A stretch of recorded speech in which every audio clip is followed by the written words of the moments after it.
নব্য বাস্তববাদ অনুযায়ী রাষ্ট্রসমূহের মধ্যে নৈরাজ্য এবং বিশৃঙ্খলা বিরাজ করে, যেখানে রাষ্ট্রসমূহকে টিকে থাকতে হয় তার নিজের শক্তি বলে।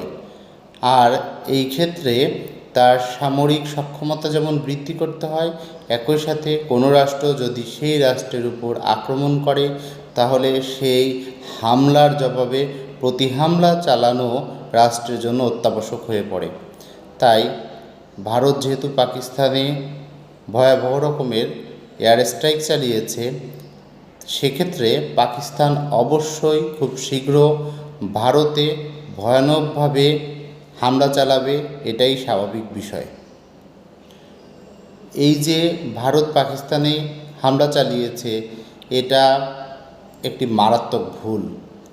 এটা উপমহাদেশে ভয়ানক যুদ্ধের ইঙ্গিত বহন করছে।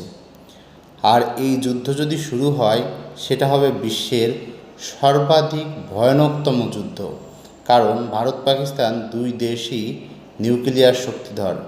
এটা এমন যুদ্ধ নয় যে রাশিয়া এবং ইউক্রেনের যুদ্ধের মতো, যেখানে শক্তিধর রাশিয়া ইউক্রেনকে ইচ্ছামতো পর্যদুস্ত করতে পারছে।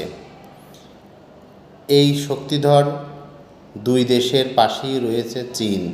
তাই যুদ্ধ যদি শুরু হয়, তাহলে এই বিশ্বের সর্বাধিক বিবাদপূর্ণ সীমান্তে অবস্থিত ভারত, পাকিস্তান, চীন মারাত্মকভাবে সর্বগ্রাসী যুদ্ধে জড়িয়ে পড়বে, এবং যার ফলে খুব তীব্রভাবে ক্ষতিগ্রস্ত হবে ক্ষুদ্রতম বাংলাদেশ।